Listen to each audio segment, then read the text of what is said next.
et voici votre lecture angélique pour la semaine du 25 mai au 1er juin 2025.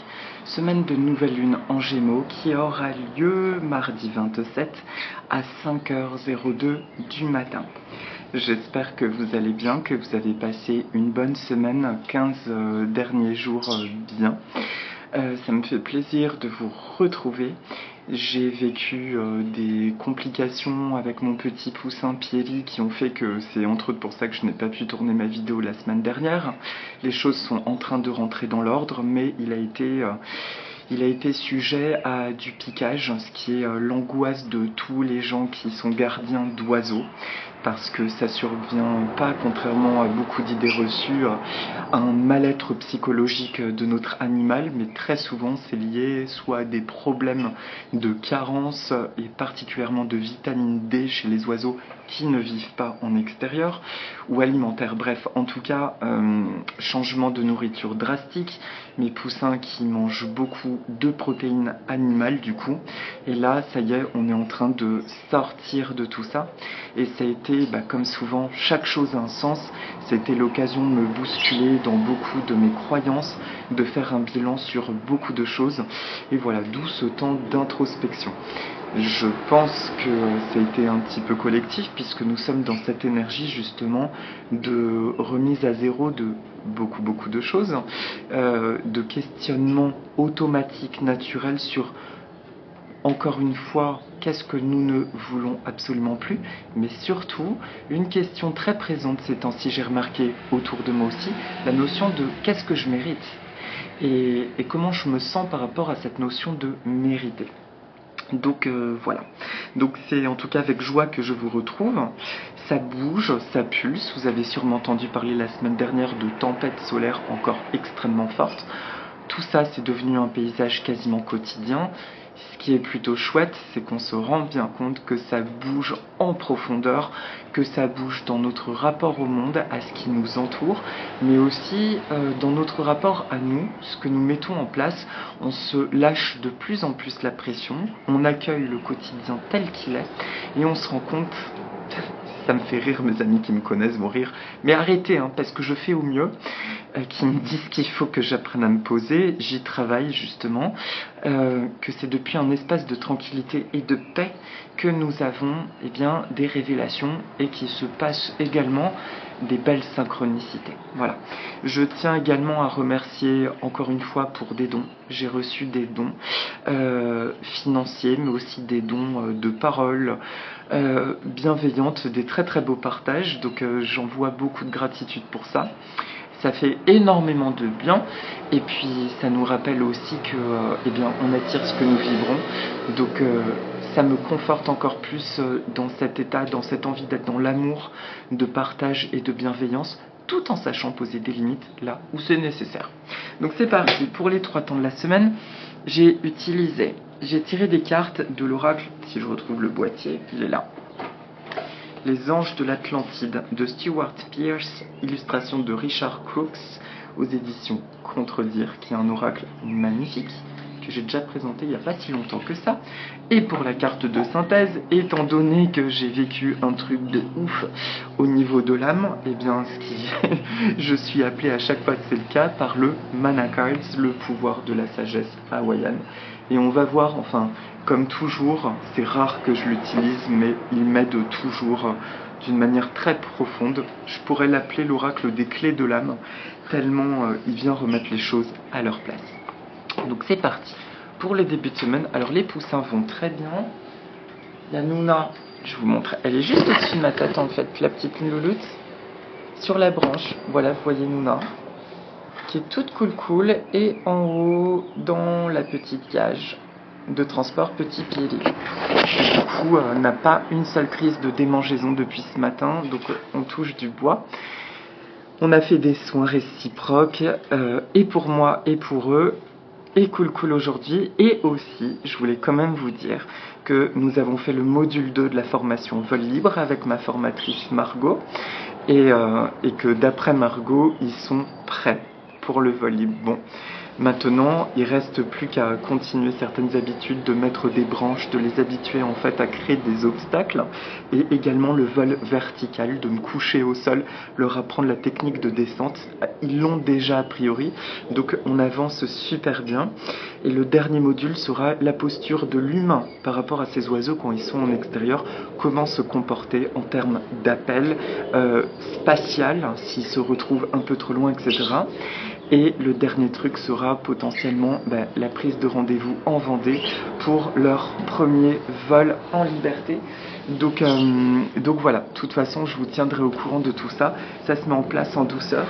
Mais autour de cette histoire de problème de santé de Pierry, étonnamment, il y a eu un switch encore plus fort entre eux et moi.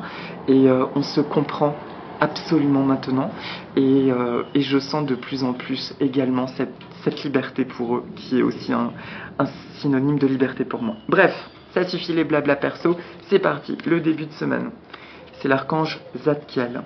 Et c'est la carte de la sécurité. Voilà. Il y a cette notion à travers cette belle représentation que nous connaissons tous, de toucher enfin du doigt quelque chose. Il y a une notion de réconfort sur le début de semaine prochaine qui s'en vient, mais au-delà de ça, un nouveau sentiment de sécurité qui va probablement venir de quelque chose d'assez surprenant ou inattendu sur le début de semaine. Il y a comme, c'est pas forcément, si je pense, une nouvelle, mais ça peut être une rencontre ou une parole qui vient tout de suite nous mettre dans un sentiment de sécurité nouveau.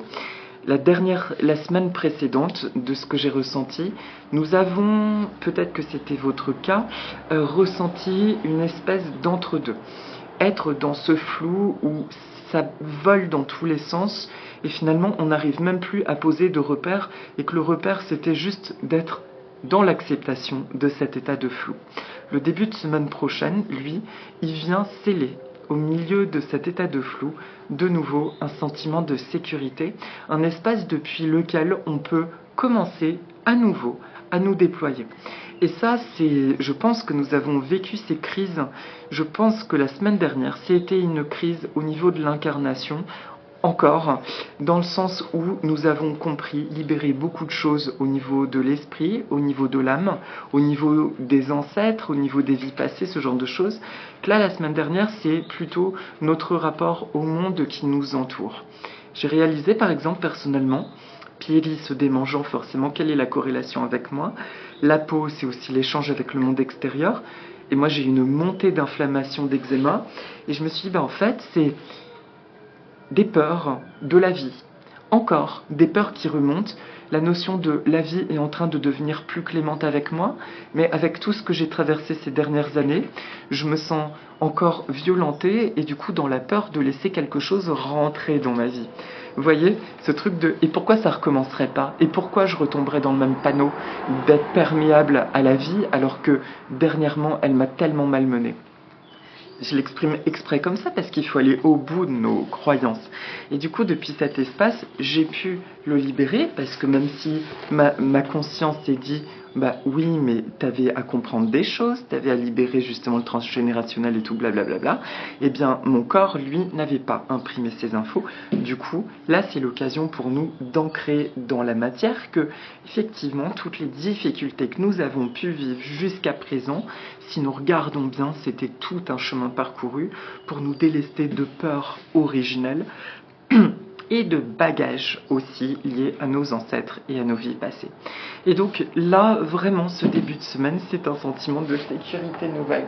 Loulou, excusez-moi, il a fait tomber son onos. Tiens, Loulou. Voilà. Et là, c'est vraiment ce sentiment d'une sécurité encore plus profonde depuis le nouvel espace d'être que nous incarnons. Ok ? Donc c'est plutôt agréable et plutôt apaisant de savoir que la semaine pro, on va de nouveau ressentir des fondations et quelque chose de beaucoup plus posé et qui nous invite à poser des actions avec ce sentiment de ok, c'est ok et c'est aligné et c'est parfaitement juste. Voilà. Le milieu de semaine prochaine, là j'ai 2 cartes qui sont sorties. Il y a l'archange Gabriel, l'inspiration, une magnifique perle, on dirait une perle noire de Tahiti. C'est marrant en fait, depuis le début ce sont des perles. Et l'archange Uriel, qui nous parle de confiance. Depuis cet espace de sécurité, des nouvelles choses sont mises enfin en mouvement et encore plus alignées à elles-mêmes. Et c'est marrant, alors je dis un coucou, je pense que tu vas te reconnaître, et je t'embrasse. J'ai déjeuné avec un ami qui m'a dit quelque chose qui m'a troublé et retourné. Après, en fait, en y repensant, il me parlait d'une amie en commun et de moi, et il me dit c'est fou, quand j'y repense, je comprends pas que telle copine et toi, en fait, avec tout votre bagage d'études, mais aussi tout ce que vous êtes, tout ce que vous faites, que vous ne soyez pas épanoui sur un plan matériel en fait, et que vous expérimentiez autant de choses pas faciles, on va dire. Et ça en fait, ça m'a fait mal en fait que ce soit vu de l'extérieur. Et je pense également à cette amie fille qui est très très proche de moi, et j'y ai repensé. Je me suis dit c'est vrai que on n'a pas à minimiser finalement nos douleurs, parce que dans notre expérience, nous avons eu énormément d'obstacles libérateurs, de choses à comprendre, mais notre chemin a vraiment été semé d'embûches dans ce chemin d'éclosion de nous-mêmes et d'épanouissement. Et en fait, ça m'a parlé plus globalement de cette notion que beaucoup d'entre nous avons ressentie par le passé. C'est vraiment ce truc de je ne me sens pas à ma juste place. Alors qu'on dit juste, c'est vraiment cette place où je me sens équilibré et je me sens en répondant avec la vie. Mais de manière globale, en fait, cette parole de cet ami, ça m'a tiqué parce que je me suis dit, c'est une souffrance que je ressens justement au niveau collectif. Et c'est ça la bonne nouvelle, c'est ça qui est justement en train de s'ancrer, c'est ça dont nous parle le début de semaine. Et depuis ce nouveau sentiment de sécurité, en fin de compte, c'est ça qui se passe. Alors j'arrête pas de dire c'est ça, oui, c'est ça. C'est que nous sommes en train, Pierry et son c'est que nous sommes en train de trouver, en fait, c'est même pas de trouver, nous sommes en train de nous axer sur notre juste place tout en douceur et tout en puissance.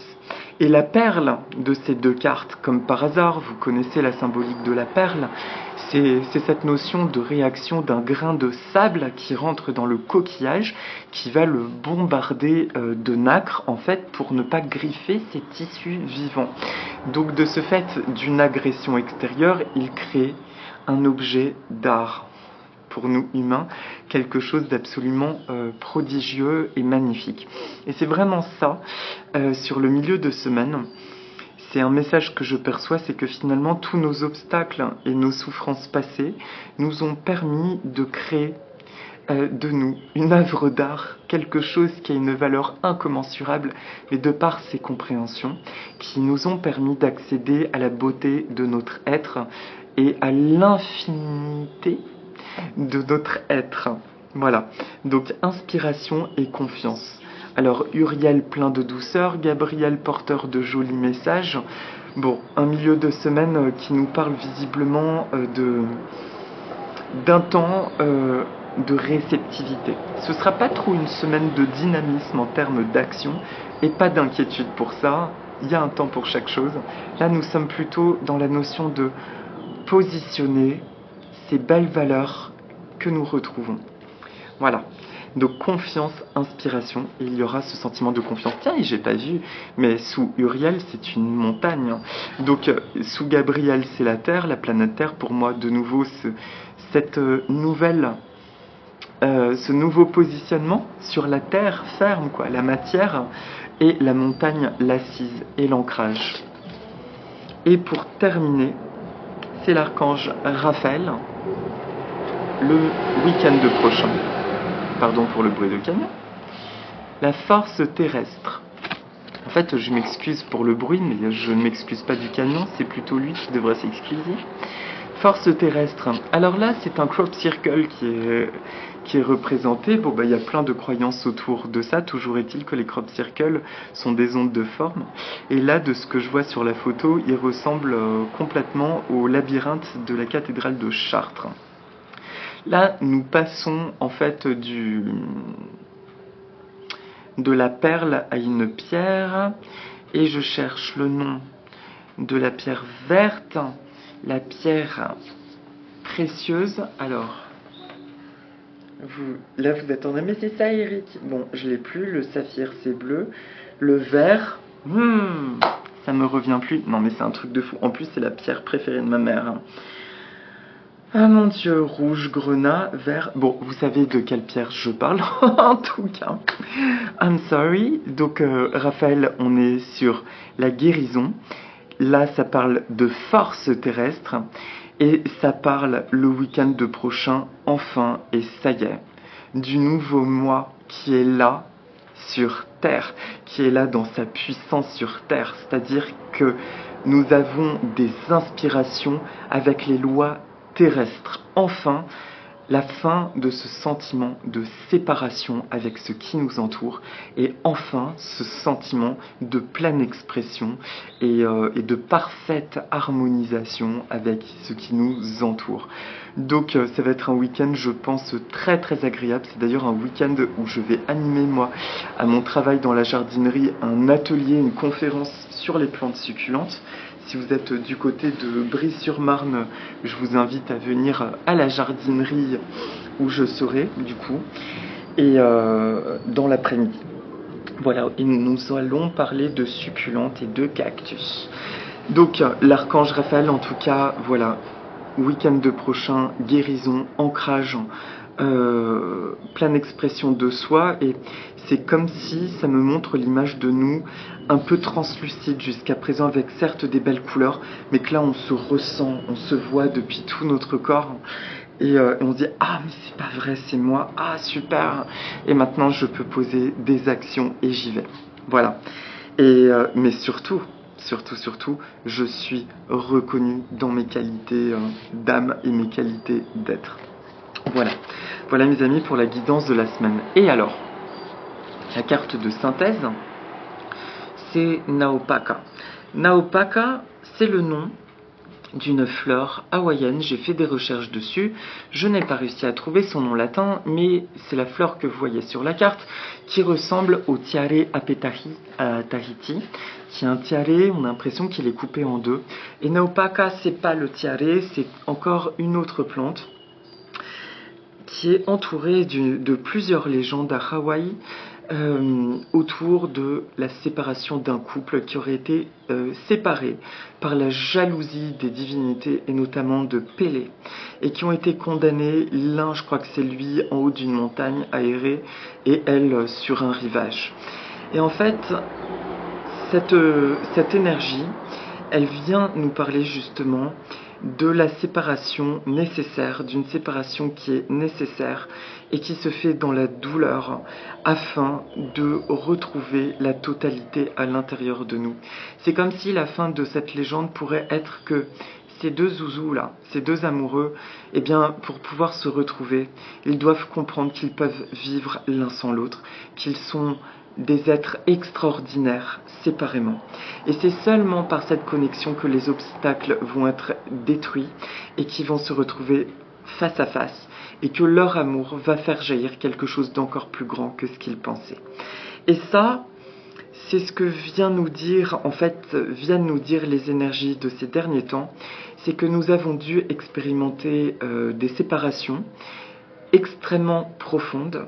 Je pense, parce que ça aide visiblement quand je raconte un petit truc perso, j'ai vécu ce truc autour de Pierry, autour de mon oiseau. C'était le truc de trop, sachant que je mets en place tout ce qui est en mon possible pour que ces animaux soient heureux. Et du coup, cette injustice, et qui m'a permis d'aller dans les tréfonds, ce truc de « mais c'est vraiment dégueulasse, c'est cruel, pourquoi j'expérimente ça, mes animaux qui sont en souffrance, alors que vraiment on met tout en place, etc. » Et surtout ce sentiment d'être démunie, désemparée, et ça m'a conduit dans un couloir d'épuisement et d'injustice. Du coup, ça a permis de brasser, en fait, tout ce que je trouve cruel, en fait, dans ma vie. Et de là, je me suis rendu compte que, bah ouais, mais je suis attachée à la cruauté de ma vie. C'est très drôle quand je parle du fait d'être devenu imperméable, en tout cas une peur viscérale, même si je n'en avais plus conscience. C'est ça que c'est venu revisiter, en fin de compte, que là, pour de bon, il est temps de me séparer de la souffrance. Il est temps de me séparer de ce passé de souffrance. Et j'en parle, on a tous des vécus différents. Il y a des gens qui vivent des choses 100 000 fois plus hard que moi. Il y a des gens qui vivent des choses bien moins hard que moi. Par contre, l'intensité dans laquelle je l'ai vécu et dont nous vivons les choses n'est pas négociable. Donc, nous sommes seuls à vivre nos souffrances, vous comprenez ? Et en tout cas, ça m'a permis de mettre le doigt sur le fait de cette séparation indispensable à ma souffrance. Et je remercie Pierry. Comme souvent nos animaux nous font grandir, Pierry m'a permis de montrer aussi qu'à un moment donné, je ne suis pas non plus un saint, et notamment dans les vies passées. Grâce à lui, ça m'a permis de lever une vie antérieure où j'ai eu des actions très néfastes, et que ça a été une conséquence directe sur certaines choses que j'ai vécues aujourd'hui. Du coup, ça m'a permis de me pardonner, de pardonner mon âme, de pardonner à ceux à qui j'aurais pu faire du mal par le passé, ou même dans le présent sans m'en rendre compte, et de dire c'est ok, par contre maintenant je reconnais et je libère quoi, et j'envoie de l'amour et je demande le détachement à la souffrance, etc. D'accord ? Donc Naopaka vient nous demander à quoi as-tu besoin de te séparer aujourd'hui ? Quelle est la séparation nécessaire aujourd'hui ? Voilà, ça peut être aussi lié à un lieu, ça peut être à une personne, tout comme moi, ça peut être lié à cette énergie finalement de souffrance, d'un ancien mode de fonctionnement qui pensait être dans la légitimité que de cette souffrance, sauf que là, moi, c'est remonté en puissance, puisque je commence à aller merveilleusement bien, je commence à découvrir une souveraineté, une puissance divine en moi, une puissance d'être, et voilà. Et comme par hasard, je vous dis, le miroir, c'est jamais anodin, comme m'a dit ma formatrice, ce qui est rageant avec les oiseaux, c'est que souvent, tu vas voir des animaux qui passent leur vie enfermés dans une cage, qui ont une vie pourrie, et ils vont avoir un plumage magnifique, être en très bonne santé. C'est souvent sur la fin de leur vie qu'ils développent des grands troubles, notamment cardiaques, artériels, etc. Et elle me dit, et des gens comme toi qui vont faire leur max, des oiseaux pour le coup qui se dépensent, etc., ils vont développer des troubles liés à un bien-être qui va déclencher des carences que des oiseaux enfermés ne connaissent pas, notamment la vitamine D, et surtout des carences en collagène et en protéines, et notamment animales, ce qui se rapproche de leur nourriture dans la nature. Et elle me dit, voilà des oiseaux qui se dépensent beaucoup plus, et encore pire quand ils seront en extérieur en vol libre, eh bien ils vont souvent développer ces troubles de piquage qui sont liés justement à des carences qui se réveillent. Donc finalement c'est un mieux-être qui permet de mettre à jour une incohérence intérieure. Donc en l'occurrence, pour eux, au niveau nutritif. Vous comprenez ? Pour nous, il se joue la même chose. En fait, les choses dures qu'on peut expérimenter ces temps-ci sont la conséquence de notre mieux-être. C'est parce qu'on a déplacé notre énergie vers ce mieux-être, cet alignement, que des mécanismes anciens encore eux apparaissent et ils hurlent en disant « Hé, et ma place, moi, elle est où ?» Et là, ça crée une disharmonie. Donc, c'est juste ça qui se nettoie en début de semaine, que vous avez peut-être expérimenté la semaine passée. Il y a cette notion de disharmonie qui nous met dans un espace presque de paralysie, de « je ne sais plus ce que je dois faire ». D'un côté, je ressens de la souffrance, de l'autre côté, je ressens quelque chose d'absolument incroyable. Enfin, je me rapproche de la vie de mes rêves. Donc, force et douceur vis-à-vis de soi, et la semaine pro, on s'accompagne de bienveillance et de douceur, parce que c'est vraiment ce qui se profile et ce qui va se mettre en place. Voilà mes amis, voilà pour la guidance de la semaine. Et donc, pour la petite méditation, la plante que je fais apparaître, c'est un jasmin. Le jasmin dans ma vie, en tant que moitié grec, est très important. C'est aussi une dédicace à ma maman, celui que vous voyez en photo. C'est un jasmin que ma mère avait en pot, que j'avais quand j'étais gamin. Je le voyais dans un pot à réserve d'eau, qu'on sortait l'été et qu'on rentrait l'hiver. Des années plus tard, elle rêvait d'un jasmin dans son jardin, donc on achetait un jasmin, mais pour moi, il ressemblait pas au même jasmin et le jasmin qu'on aime en Grèce. Et effectivement, ce n'était aucun des jasmins qui ressemblait à celui de Grèce, ce n'était pas la même espèce. Celui qu'on voit en Grèce, pour ceux qui recherchent celui de la Méditerranée, c'est le Jasminum grandiflorum, si vous faites la recherche. Ils sont tous les trois originaires d'Asie, mais ce ne sont pas les mêmes. Celui que vous voyez en photo, c'est le Jasminum polyanthum, qu'on appelle aussi le jasmin d'hiver doux. Rien à voir avec le jasmin d'hiver à fleurs jaunes, qui est le Jasminum nudiflorum. Pour les connaisseurs et ceux qui recherchent le vrai jasmin, c'est important que je vous donne les noms latins. Et le jasmin qu'on voit souvent sous les climats de nord de la France jusqu'au centre, qui perdent leurs feuilles en hiver et tout ça, qui ressemblent trait pour trait, qui perdent leurs feuilles en hiver, mais qui sont un peu moins, c'est le Jasminum officinal. Et moi, autant pour moi, j'ai longtemps cru que c'est le Jasminum officinale avec lequel nous faisions le thé au jasmin. Eh bien, pas du tout. Le thé au jasmin est confectionné avec le jasmin que vous voyez en photo, qui s'appelle, le Jasminum polyanthum, le jasmin de Chine. Et du coup, c'est drôle parce que j'ai beaucoup de clientèle d'origine méditerranéenne, d'Afrique du Nord, d'Italie, de Grèce, voire Turquie, qui me demandent le jasmin et en fin de compte, qui leur évoque tant leur terre, aucun des jasmins n'est originaire du pourtour méditerranéen. Leur origine, ce sont les contreforts de l'Himalaya et celui que vous voyez en photo, c'est originaire littéralement de Chine et notamment spécifiquement de la province de Yunnan et du Sichuan.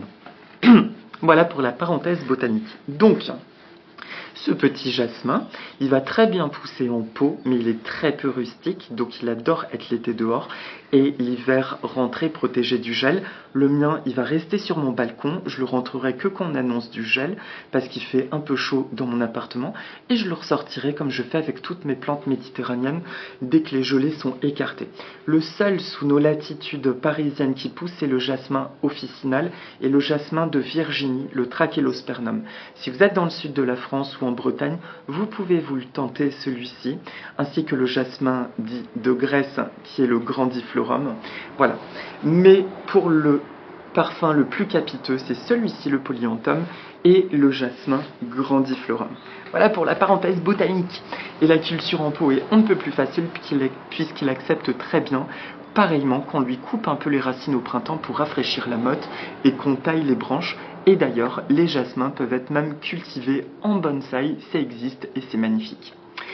Le jasmin me parle d'amour, me parle d'une très belle destination qui se profile devant nous et nous parle justement d'un nuage de bénédiction, d'une pluie de douceur et de bénédiction qui circule dans notre vie. Donc je vous propose de respirer 2-3 fois profondément, de ressentir, de voir un jasmin autour de vous qui grandit, et plein de fleurs, et je pense qu'il est facile pour vous d'imaginer l'odeur du jasmin. Voilà. On va s'autoriser à inspirer toute l'énergie bienfaitrice du jasmin. Et là, on peut même ressentir une énergie jaune, qui est également associée à l'archange Jophiel. Merci à l'archange Jophiel, voilà. Qui vient remettre de l'harmonie dans tout ce que nous avons vécu. Qui vient nous aider à nous séparer, justement, de nos parts qui doivent être séparées, quittées pour de bon. On envoie cette intention, voilà, que tout ce qui doit nous quitter, nous quitte. Et on va dire, je me libère de tous mes fonctionnements, de toutes mes mémoires qui entravent aujourd'hui la parfaite expression de qui je suis.